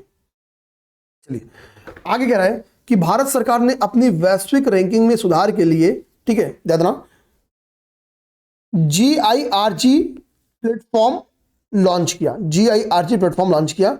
अब इसको हम लोग समझेंगे कि GIRG प्लेटफॉर्म है क्या। देखो इसको हम कहते हैं गिर्ग प्लेटफॉर्म, है ना, GIRG प्लेटफॉर्म। अब एक चीज समझना, GIRG प्लेटफॉर्म, मैं इसको पहले आपको अच्छे से समझा दे रहा हूं ताकि आपको बहुत इजीली यही सारी कहानियां लिखेंगी। देखो गवर्नमेंट इस वक्त आप देख लोगे कि भाई कि बेसिकली खासतौर पे जो अर्थव्यवस्था, विकास, शासन और उद्योग से रिलेटेड जो इंटरनेशनल इंडेक्स आ रही है, इकोनॉमी डेवलपमेंट, ठीक है, शासन को लेके यानी गवर्नेंस को लेके और इंडस्ट्री को लेके, आप देखोगे कि जो इंडेक्स आ रहे हैं, ठीक है, उस इंडेक्स में भारत का परफॉर्मेंस कई छोटे देशों से भी गिरा हुआ दिखाया जा रहा है। तो भारत सरकार कहना कि भाई जो दिखाया जा रहा है कि भाई आप दिखा दे रहे हो कि हम फला देश से भी नीचे हैं, हम फला देश से भी नीचे हैं, मतलब बच्चा बता दे कि भाई हम आगे हैं। तो इसके पीछे का रीजन क्या है? क्या जिन मानदंडों का प्रयोग कर रही हैं इंटरनेशनल एजेंसीज उन इंडिकेटर्स को बनाने में, क्या उसमें कुछ खामियां हैं? समझना बात को, ठीक है। तो गवर्नमेंट का यह कि भाई हम इन दोनों सेक्टर पे काम करेंगे। हम एक तो इंटरनल रिफॉर्म करेंगे, दूसरी उनकी चीजों को उबार के हम चीजों को सही करेंगे ताकि एक सही इंडिकेटर्स और एक सही तरीके से मेजरमेंट करिए। जैसे इसके पीछे एक रीजन भी है, बीच में एक इंडेक्स जारी किया था जिसमें बताया गया कि भारत का सुरक्षा कवरेज, जो सोशल वेलफेयर का कवरेज है, वो आई थिंक केवल 20 या 22% या 18 या 20%, मुझे एग्जैक्ट फिगर नहीं याद है, कहानी समझो बस, 18 या 20% दिखाया गया। फिर भारत सरकार ने इस पर कड़ी आपत्ति दर्ज कराई। भारत सरकार ने अपने विभिन्न योजनाओं जैसे पीएम गरीब कल्याण योजना, किसान संपदा योजना वगैरह वगैरह वगैरह, ठीक है, अटल बीमा योजना, जितने भी हमारे वेलफेयर स्कीम से, यूपी पीसीएस ने एक बार क्वेश्चन पूछा है कि भारत सरकार की जो कल्याणकारी योजना है उन पे चर्चा कीजिए, डायरेक्टली क्वेश्चन पूछा है। तो गवर्नमेंट कह रही है कि हम अपने वेलफेयर स्कीम के तहत इतने लोग को शामिल किए हैं, भाई आयुष्मान कार्ड इतने करोड़ जारी हो गए, ये जारी हो गए, वो जारी हो गए, हमारी जनसंख्या 140 करोड़ है, तो अब कैसे करो कि सोशल, ठीक है, वेलफेयर कवरेज केवल इतना ही है। इसका मतलब क्या है कि आप जो इंडेक्स तैयार कर रहे हो, जो आप रिपोर्ट तैयार कर रहे हो, वो किसी ना तो किसी क्या है, हीन भावना से ग्रसित होकर आप तैयार कर रहे हो, ठीक है ना। सिंपल सी बात है कि किसी ना तो किसी हीन भावना से आप ग्रसित होकर क्या कर रहे हो, तैयार कर रहे हो, ये बात समझिए ना। तो गवर्नमेंट ने इसी के लिए क्या किया, बेसिकली इस गिर्ग प्लेटफॉर्म को लॉन्च किया ताकि हम इन चीजों को अचीव कर सके, ठीक है। इसका फोकस क्या है? नीतिगत सुधारों को दिशा देना, शासन में ट्रांसपेरेंसी, डेटा रिपोर्टिंग सिस्टम को अच्छा करना, ठीक है, ये बेसिकली इसका उद्देश्य है। जैसे इसमें एक इंपॉर्टेंट बात बोली गई है कि जैसे फॉर एग्जांपल अब डेमोक्रेसी इंडेक्स आया, जैसे इसमें इकोनॉमिक सेक्टर के बहुत सारे इंडेक्स आते हैं, इनोवेशन इंडेक्स आता है, आईपी इंडेक्स आता है, ठीक है, इंटेलेक्चुअल प्रॉपर्टी इंडेक्स आता है, हमको तो ह्यूमन डेवलपमेंट इंडेक्स आता है, गुड गवर्नेंस इंडेक्स आता है। तो भारत को कई जगहों पे पीछे दिखाया जाता है, ठीक है। तो कह रहा है जैसे फॉर एग्जांपल डेमोक्रेसी इंडेक्स ले लो, तो डेमोक्रेसी इंडेक्स में भारत को कह रहा है कि इसमें हमको 41 रैंक पे दिखा दिया गया, और ये दिखा और दिखाया गया कि हम मॉरिशस और बोत्सवाना से भी पीछे डेमोक्रेसी इंडेक्स में। क्योंकि भाई किस मुद्दे पे? हम टाइम टू टाइम चुनाव चलाते हैं, हम एक ही चीज को, मतलब डेमोक्रेसी के जितने भी पिलर्स हम उनको मैनेज करते हैं। तो फिर किस बात के लिए हमको 41 रैंक मिलेगा, जबकि बोत्सवाना और मॉरिशस हमसे आगे हैं। तो ये बना गया कि भाई कि नहीं, आप इंडेक्स देखो, ये एक सच्चाई भी है। इस चीज को हमको बहुत अच्छी तरीके से इसलिए समझना होगा, पॉलिटिकली नहीं, नॉन पॉलिटिकली समझो, ठीक है। कि होता बेसिकली क्या है कि जो विभिन्न एजेंसियां जो इंडेक्स तैयार करती हैं, उसमें कितनी बार किसी देश की छवि को खराब करने के उद्देश्य से, ठीक है, वो ऐसा करती है। क्योंकि एजेंसीज किसी न किसी खास देश से संबंधित रहती है, खासतौर पर यूएसए से रिलेटेड जितनी एजेंसीज हैं जिन पे पकड़ यूएसए की है, वो ऐसा खूब करती है, खूब, ठीक है। सरकार ने संचार सारथी ऐप की प्री इंस्टॉलेशन की अनिवार्यता हटा दी है। हमको होता है कि ज्योतिरादित्य सिंधिया जी ने बोला कि नहीं, अब प्री इंस्टॉल नहीं आएगा। एप्पल ने तो मना भी कर दिया था कि हम भाई प्री इंस्टॉल नहीं करेंगे। यानी जो ये प्री इंस्टॉल्ड पॉलिसी थी, उसको ना केवल पब्लिक ने, ना केवल जो स्पेशलिस्ट थे यानी विशेषज्ञ थे, उद्योग जगत की भी बड़ी आपत्ति जताई थी। खासतौर पर एप्पल ने बहुत आपत्ति जताई थी। गवर्नमेंट ने एक डाटा दिया कि भाई देखिए, जो संचार सारथी ऐप है उसका बहुत फायदा है, ठीक है। जैसे फॉर एग्जांपल इन्होंने एक डाटा दिया कि जब से ये एप्लीकेशन लॉन्च हुआ है तब से 26 लाख चोरी हुए फोन की शिकायत को हमने ट्रेस किया। 7 लाख फोन तो हमने रिकवरी करा के वापस भी करा दिया। 41 लाख फर्जी कनेक्शन को हमने बंद किया। 6 लाख हमने धोखाधड़ी के केसेस का पर्दाफाश किया। तो ये हमारी सफलता है, ये हमारी सफलता है, ठीक है। हमारा कोई ऐसा निगेटिव मंशा नहीं है कि हम आपकी गोपनीयता की, आपकी प्राइवेसी का हनन करें, ठीक है, कोई दिक्कत नहीं है। आप अगर चाहते हो कि ये प्री इंस्टॉल ना रहे तो आपकी बिना अनुमति के हम इसको इंस्टॉल नहीं करेंगे। हम प्री इंस्टॉलेशन की अनिवार्यता को समाप्त कर देते हैं। आगे है, तिरुवनंतपुरम में देश के पहले निजी नवाचार केंद्र अशियन ACEN का शुभारंभ हुआ। नेक्स्ट फैक्ट है तिरुवनंतपुरम में देश के पहले निजी नवाचार केंद्र का शुभारंभ हुआ। और यह शुभारंभ किया किसने? तो इसरो के अभी प्रमुख है वो है वी नारायणन, ठीक है। और ये देश के पहले निजी, यहां पे ध्यान देना, ये निजी नवाचार केंद्र है। ACEN क्या है? निजी नवाचार केंद्र है। और इस निजी नवाचार केंद्र की को शुभारंभ किसने किया? तो प्रमुख है इसरो प्रमुख वी नारायणन, ठीक है। वो कह रहा कि ये इन्होंने देश के पहले निजी इनोवेशन नवाचार केंद्र जिसका नाम रखा गया है AC Anant centre of excellence for navigation का शुभारंभ किया। अब ये देखो, ये नेविगेशन में एक्सीलेंस, नेविगेशन को बढ़ावा देने के लिए, यानी नेविगेशन को, प्रणाली को और अच्छी करने के उद्देश्य से इसकी स्थापना की गई। अनंत टेक्नोलॉजी के द्वारा इसको स्थापित किया गया। अनंत टेक्नोलॉजी ने इसको स्थापित किया है, ठीक है। इसके लिए इसका नाम भी है Anant centre of excellence for navigation, ठीक है। देना तो कल को पेपर में क्वेश्चन आ जाए कि, ठीक है, यही कि देश के पहले निजी नवाचार केंद्र का अभी तिरुवनंतपुरम में कहां शुरुआत किया गया? तो तिरुवनंतपुरम में किसके द्वारा शुभारंभ किया गया? तो प्रमुख जो इसरो प्रमुख है वी नारायणन, उनके द्वारा। उसका नाम क्या है? तो उसका नाम है असेन, Anant centre for excellence for navigation. Anant technology के द्वारा इसको डेवलप किया गया, ठीक है। अब आप बोलोगे कि सर कि अगर नेविगेशन सिस्टम ये डेवलप हो गया, ये अच्छे से काम करने लगे तो फायदा क्या होगा? तो देखो, अभी नेविगेशन के लिए हम पूरी तरीके से किसके ऊपर डिपेंड है? तो यूएसए के जीपीएस के ऊपर। मैक्सिमम लोग किस पे है? जीपीएस पे निर्भर है।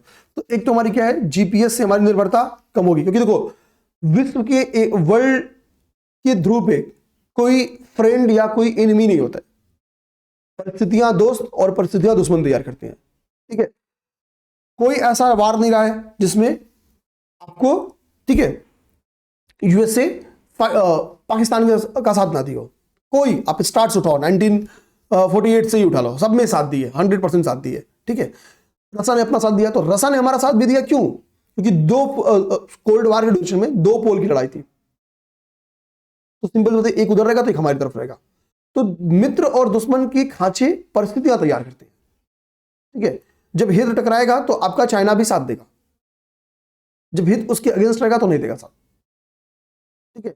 आपका हित पक्ष में रहेगा। देखो इतनी सारी चीजें हो रही हैं, लेकिन अभी गाजा पीस पैक्ट पे भारत को आमंत्रित किया किसने? ट्रंप ने। समझ गए बात को ना? तो वर्ल्ड लेवल पे कोई मित्र कोई शत्रु नहीं है। आपको दिमाग में जाएगा कि भाई कि ये मित्र है वो शत्रु है, अभी थोड़ा 2-4 साल 5 साल 10 साल बढ़ने दो, ठीक है। हम सॉफ्ट डिप्लोमेसी अपनाना स्टार्ट करेंगे पाकिस्तान के साथ भी। इस चीज को समझना होगा, ठीक है ना।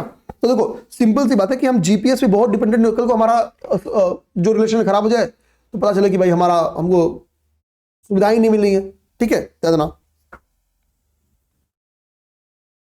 ठीक है, जब हमारी विदेशी कंपनियों पे जब हमारा निर्भरता कम हो जाएगा, अपना खुद का जब आ जाएगा, तो उसकी रखरखाव की बारी हो, मरम्मत की बारी हो, हम टाइमली करते रहेंगे, तो हमारा नेविगेशन सिस्टम बहुत अच्छा रहेगा। कह रहा कि पश्चिम बंगाल में तितैया की नई प्रजाति की खोज की गई, और हाल ही में जो तितैया की नई प्रजाति की खोज की गई वो 7th, यहां पे लिखा ना कहीं 7वीं तितैया प्रजाति है।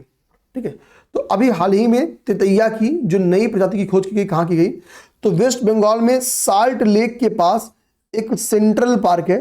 ठीक है, जिसका नाम है बानाबिटान। बानाबिटान ये एक्चुअली लोकेशन है, इस लोकेशन पे सेंट्रल पार्क है। तो सॉल्ट लेक स्थित सेंट्रल पार्क, ठीक है, ब्रैकेट में बानाबिटान लिखा है, मतलब इस लोकेशन पे स्थित है सेंट्रल पार्क।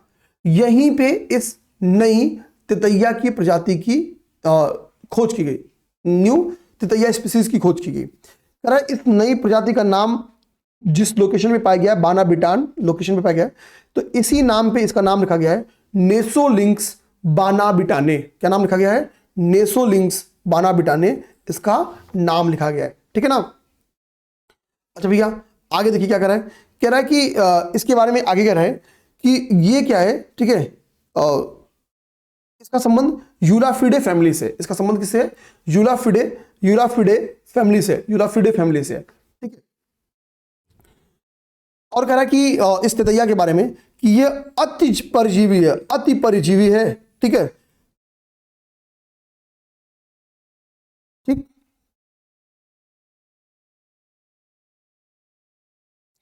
आगे कह रहा है कि इसरो ने उपग्रह CMS-03 का सफल प्रक्षेपण किया। CMS-03 के बारे में मैंने आपको पढ़ाया हुआ है। CMS-03 जब छोड़ा गया तो यह भारत का सबसे भारी, हम लोग कह सकते हैं भारत का सबसे भारी संचार उपग्रह, कम्युनिकेशन सैटेलाइट था, भारत का सबसे भारी। देखो कह रहा है कि स्वदेशी संचार उपग्रह, ये क्या है? एक स्वदेशी संचार उपग्रह है जिसका नाम है CMS-03 GSAT सेमिनार। इसका एक नाम है GSAT सेमिनार। CMS-03 आपको याद रखना है। CMS-03 कितने किलोग्राम है? 4410 kg का। कितना? 4410 kg का अब तक का सबसे भारी स्वदेशी संचार उपग्रह है। कौन? CMS-03। ठीक है, प्रक्षेपण के 16 मिनट में ये क्या हुआ? GTO में इसको स्थानांतरित कर दिया। बाद में इसका जो अंतिम टारगेट था GSO यानी जियो, ठीक है, GSO जो 3600 ना, जो ये क्या है, ये आपका 3600 किलोमीटर की, ठीक है, 36,000 किलोमीटर की ऊंचाई पर स्थित जो आपका GSO है यानी जियो स्टेशनरी ऑर्बिट में स्टेब्लिश कर दिया गया। ठीक है, एक मैंने पॉज ले लिया था, आप लोगों को पता नहीं लगा होगा। ठीक है, थोड़ा सा कुछ चीजें भले रिपीट हुई होंगी तो आपको लग गया होगा। ठीक है, क्योंकि 57 मिनट क्लास हो गया था, थोड़ा ब्रेक ले लिया था। तो हमने क्या देखा कि एक तो क्वेश्चन कह सकता है कि CMS के बारे में मैक्सिमम चांस यही फैक्ट पूछेगा कि ये क्या है? सबसे भारी आपका उपग्रह 4410 किलोग्राम इसका वजन है। दूसरा, इसको कहां स्थापित किया गया? तो GSO में। ठीक है, जियो स्टेशनरी ऑर्बिट, थोड़ा प्रोनाउंसिएशन थोड़ा गड़बड़ होगा तो माफ करना। ठीक है, कितनी ऊंचाई है इसकी? 3600 किलोमीटर, 36,000 किलोमीटर, 36,000 किलोमीटर इसकी ऊंचाई है। ठीक है ना। कह रहा है कि इसरो ने अपने, ठीक है, रॉकेट, यहां पे ध्यान देना, LVM-3 रॉकेट से इसका क्या किया? प्रक्षेपण किया। ध्यान देना। अब देखो एक चीज समझ होगा आपके, ठीक है, यहां पे ध्यान देना, एक फैक्ट मैं आपको और दिखा रहा हूं, एक फैक्ट और इंपॉर्टेंट है कि CMS का जो प्रक्षेपण किया गया जिस लॉन्चिंग व्हीकल से, वो आपका था, ठीक है, लॉन्च व्हीकल M3 रॉकेट। इससे आपका CMS-03 का प्रक्षेपण किया गया। देखो यहां पे कहीं लिखा भी होगा, ये देखो यहां पे, ठीक है, लॉन्च व्हीकल M3M5 जिसे geosynchronous satellite launching vehicle GSLV MK3 भी कहा जाता है, इसके द्वारा लॉन्च किया गया था। ये लॉन्च किया गया था आपका CMS-03 किससे? LVM-3M5। ठीक है, और इसका एक और नाम क्या है? सिंक्रोनस सैटेलाइट लॉन्च व्हीकल है। ठीक है, लॉन्च व्हीकल है। ठीक है, अच्छा हमने ये देख लिया। अब देखो एक इंपॉर्टेंट बात यहां पे लिखी गई है, ये एक इंपॉर्टेंट बात यहां पे लिखी गई है, यह बताना। कह रहा है कि एक अमेरिकी उपग्रह, उसका नाम है blue bird block 2। Blue bird block 2, ठीक है। दिसंबर 2025 में इस अमेरिकी उपग्रह जिसका नाम था ब्लू बर्ड ब्लॉक 2, ये कितनी केजी का है? 6100 केजी, 6100 केजी। इसका भी प्रक्षेपण इसरो ने किया, धंधना, इसका भी प्रक्षेपण हुआ। और देखो किससे, कह रहा है कि LVM-3 रॉकेट से, LVM-3 रॉकेट से, ठीक है। यानी क्या है कि जब CMS-03 छोड़ा गया था तो उस समय तक तो उतने भारी उपग्रह नहीं छोड़े गए थे। कितना? 4400 समथिंग, 4410 केजी, ठीक है। ये कितना था? 4410 केजी का था, 4410 केजी का था, ठीक है ना। इतनी भारी वजनी उपग्रह को प्रक्षेपित किया गया LVM-3 V5 रॉकेट से। लेकिन फिर बाद में कुछ ही समय बाद ब्लू बर्ड ब्लॉक 2 का प्रक्षेपण किया गया, जो कि एक अमेरिकी उपग्रह है। इसका वजन कितना है? 6100 केजी। कितना? 6100 केजी, ठीक है ना। ये हो गया। अच्छा, जो हमने CMS-03 GSO में पहुंचाया है, ठीक है, जियोस्टेशनरी ऑर्बिट में, कह रहा है कि वह ये क्या करेगा, 2013 में प्रक्षेपित GSAT-7 रुक्मिणी का जगह लेगा, ठीक है। वो क्या करेगा, ठीक है, GSAT-7 रुक्मिणी उपग्रह का वो स्थान लेगा, GSAT-7 रुक्मिणी उपग्रह का स्थान लेगा, ठीक है। देखना CMS-03 का जो कार्यकाल है वो 15 ईयर माना जा रहा है। कितना? 15 साल, 15 साल तक ये हमको सर्विसेज देगी CMS-03।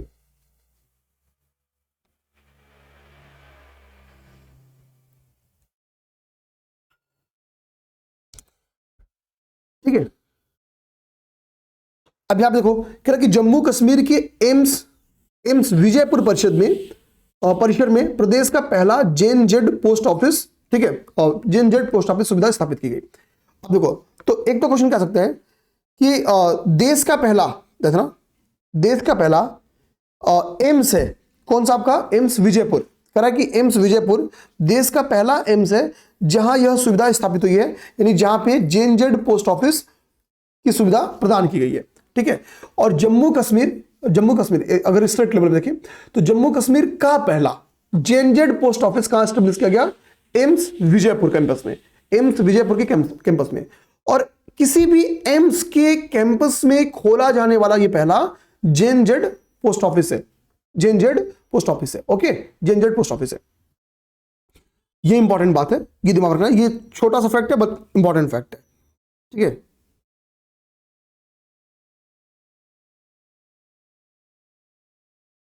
देखो क्यूएस एशिया यूनिवर्सिटी रैंकिंग, ये इंपॉर्टेंट बात है।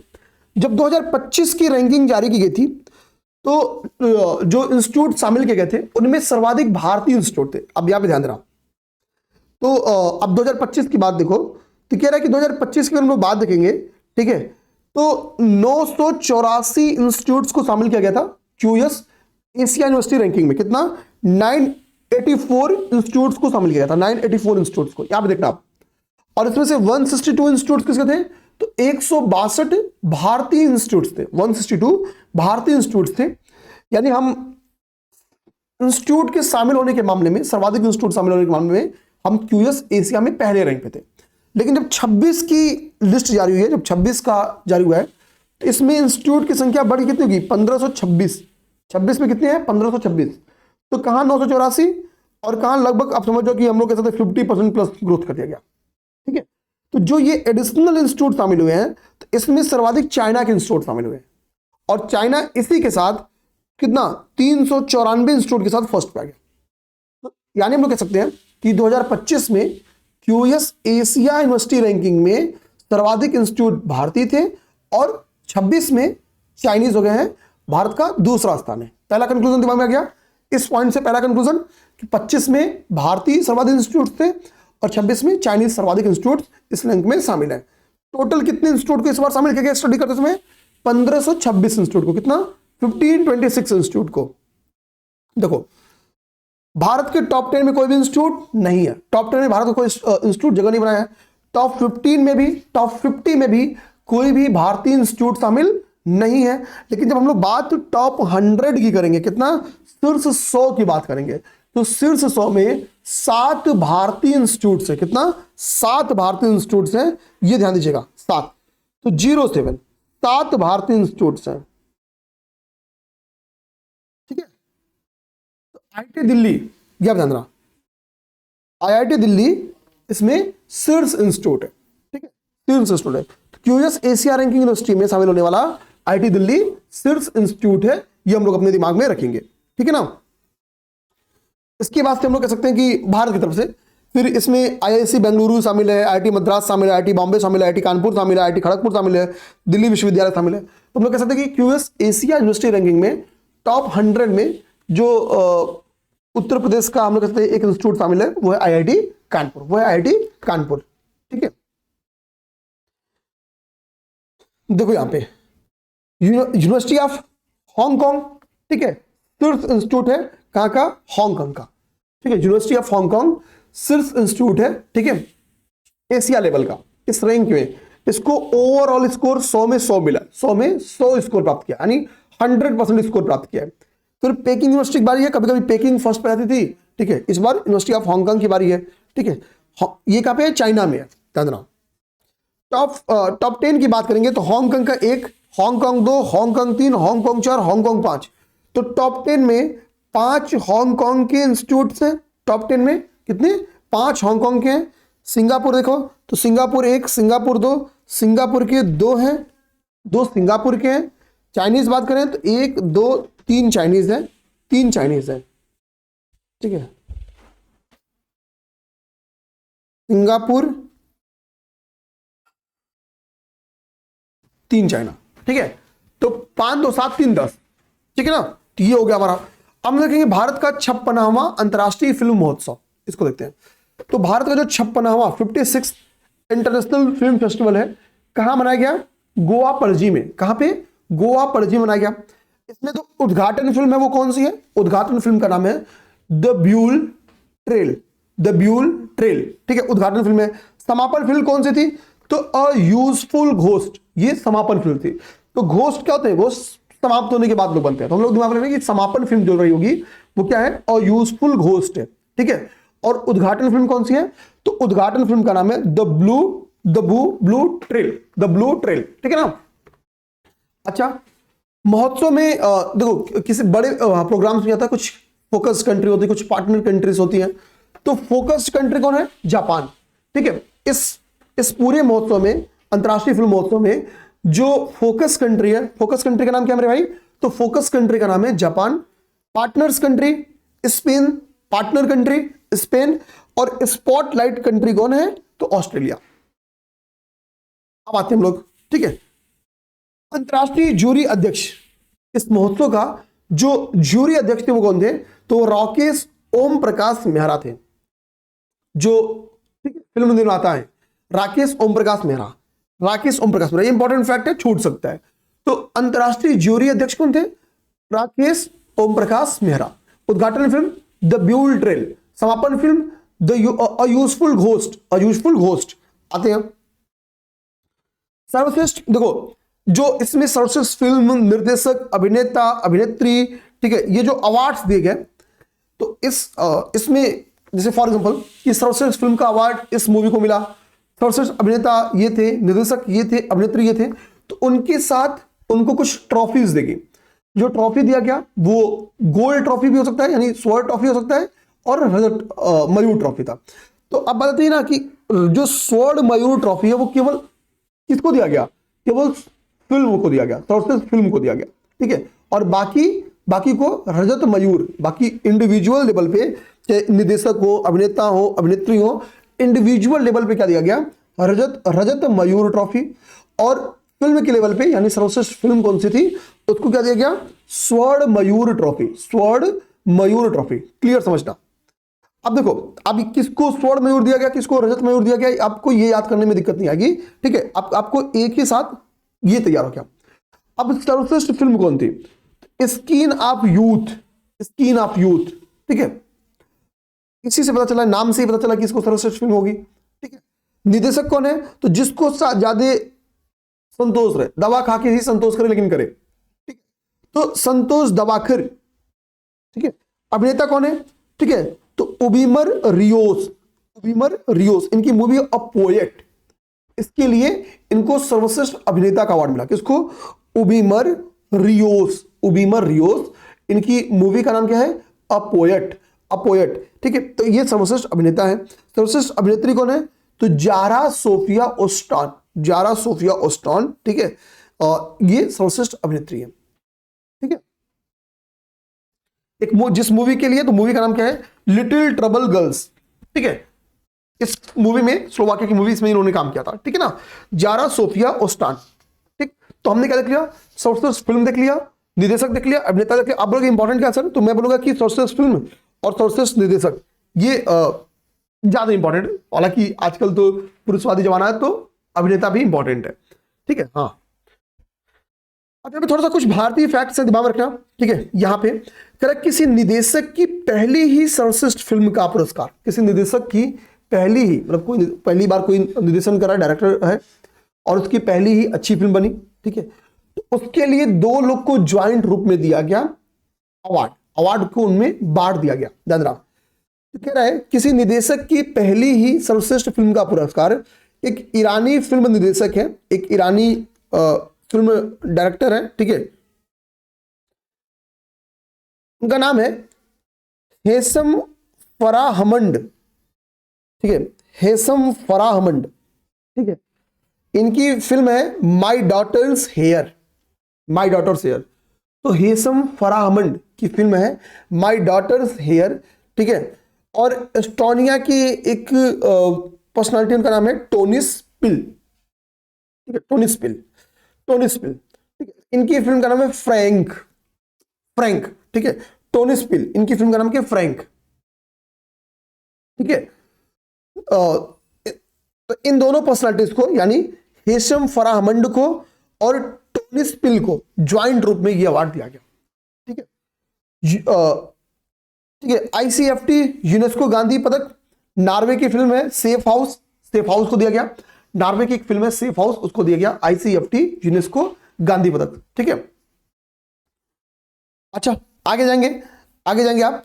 तो कह रहे कि भाई रजनीकांत को 50 साल हो गया भारतीय फिल्म में काम करते हुए, भारतीय फिल्म इंडस्ट्री में। इसके लिए उनको Indian film personality of the year का अवार्ड दिया गया, Indian film personality of the year का अवार्ड दिया गया, ठीक है। ओटीटी जो सर्वश्रेष्ठ ओटीटी पुरस्कार दिया गया वो किसको दिया गया? तो बंदिश, ठीक है, बैंडेज सीजन 2, बंदिश बैंडेज सीजन 2 को दिया गया, ठीक है। ध्यान रखना, हमको पता कि भाई कि हम लोग अभी अपनी ओवरऑल 16वीं और आजादी के बाद की 8वीं जनगणना कराने के लिए लंबे समय से तत्पर है। भारत सरकार ने इस बात की परमिशन भी दे दी, ठीक है। कब दी परमिशन? तो 12 दिसंबर 2025 को इसकी परमिशन दे दी गई। ये फैक्ट ईयर इसका याद, डेट याद रखना है, 12 दिसंबर 2025 को। इसके लिए कितना बजट दे दिया? इतना बजट दे दिया, और 2 फेज में बोला, यानी 11,718.24 करोड़ रुपया बजट है। कितना? 11,718.24 करोड़ रुपया बजट दिया गया। जनगणना 2027 कराने की मंजूरी दी गई, ठीक है। ध्यान देना, अब ध्यान दीजिए आगे, ठीक है। अब देखिए 11,718 इतना, तो हमने ये तो फैक्ट बता दिया 16वीं राष्ट्रीय जनगणना और स्वतंत्रता के बाद 8वीं। जल्दी सेलेक्ट हो जाओ, ये होना 16वीं राष्ट्रीय जनगणना पढ़ना पड़ेगा, अभी तो 15वीं में काम चल जा रहा है आपका। देखिए जनगणना आपका 2 फेज में होने वाली है, और इस बार जनगणना में होता है जातिगत जनगणना भी शामिल की गई है, ठीक है। देखना, जो 2 पहला फेज क्या है, अप्रैल से सितंबर 2026 तक। इसी सितंबर 2026 तक ही क्या होगा, आपका जो बर्फबारी क्षेत्रों वाले राज्य हैं वहां पर भी काम करा लिया जाएगा। बाकी कह रहा है कि जनसंख्या, कह रहा है कि जब अप्रैल मतलब 2 फेज में होगी, पहली गृह सूचीकरण और आवास जनगणना होगा अप्रैल से सितंबर 2026 तक, ठीक है, अप्रैल से सितंबर 2026 तक। और कह रहा है कि फरवरी 2027 में क्या करा जाएगी? जनसंख्या गणना करा जाएगी। तो 2 फेज के दिमाग में ये रखना अपने, ठीक है। बिहार के मुख्यमंत्री कौन बने? नीतीश जी 10वीं बार मुख्यमंत्री बने। टोटल 202 सीटें एनडीए ने जीती, सर्वाधिक सीटें 89 बीजेपी ने जीती। देखिए यहाँ पे चार्ट लिखा होगा कि बीजेपी ने सर्वाधिक 89 सीटें जीती, ठीक है।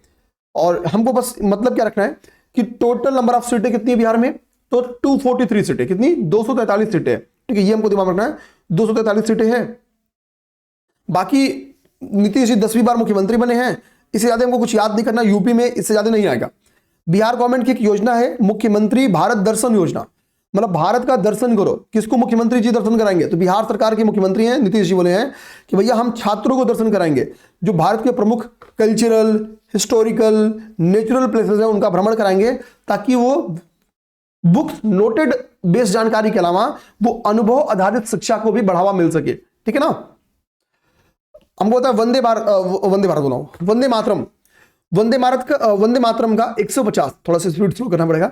वंदे मातरम का 150 वर्ष हो गया रचना का, तो वंदे मातरम पे नो डाउट क्वेश्चन बन के आ जाएगा। चलो एक क्वेश्चन का आंसर आप बताओ कि पहली बार कांग्रेस ने इसको कब स्वीकार किया, मतलब कहां पे पहली बार वंदे मातरम कांग्रेस के किस सेशन में गाया गया था?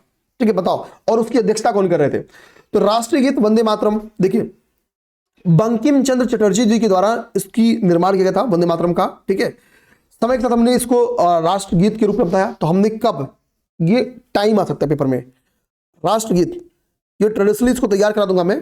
ठीक है, ईयर आ सकता है कि भाई हमने कब इसको राष्ट्रगीत के रूप में स्वीकार किया। कह रहा कि इसके उपलक्ष्य में हम लोग क्या करने वाले हैं, इसके उपलक्ष्य में पूरे 1 साल का इसकी स्मरण उत्सव के रूप में सेलिब्रेट करेंगे। 7 नवंबर 2025 से लेकर 7 नवंबर 2026, यानी पूरे 1 साल हम इसको क्या करने वाले हैं, सेलिब्रेट करने वाले हैं। ठीक है, इंदिरा गांधी इंडोर स्टेडियम में इस पूरे कार्यक्रम का उद्घाटन किया गया है। इस अवसर पर स्मारक डाक टिकट भी जारी किया गया, और चूंकि इसको हो गया 150 साल, तो इस पे 150 लिखा हुआ है। कितना लिखा हुआ है? 150 लिखा हुआ है। अब अगर वंदे मातरम की बात करें तो बंकिम चंद्र चटर्जी जी ने, ठीक है, चटर्जी या चट्टोपाध्याय जो भी आप बोलिए, 7 नवंबर 1875 को, कब? 7 नवंबर 1875 को अक्षय नवमी के दिन इस गीत को लिखा था। कब? अक्षय नवमी के दिन। बाद में इसको आनंद मठ, जो कि 1882 में लिखी गई बुक थी, आनंद मठ में एक मूवमेंट, एक हम लोग कह सकते हैं कि विद्रोह के बारे में भी लिखा है। क्या वो सन्यासी विद्रोह था? ठीक है, तो आनंद मठ में इस गान का उल्लेख है। ठीक है, रविंद्रनाथ टैगोर जी ने इसको संहिताबद्ध किया। 1937 में कांग्रेस कार्य समिति ने इसको राष्ट्रीय गीत के रूप में जो पहले 2 छंद हैं उनको स्वीकार किया। ठीक है, 1896 में गुरुदेव रविंद्रनाथ टैगोर द्वारा कांग्रेस के कलकत्ता अधिवेशन में वंदे मातरम को गाया था। ठीक है, वंदे मातरम को गाया था।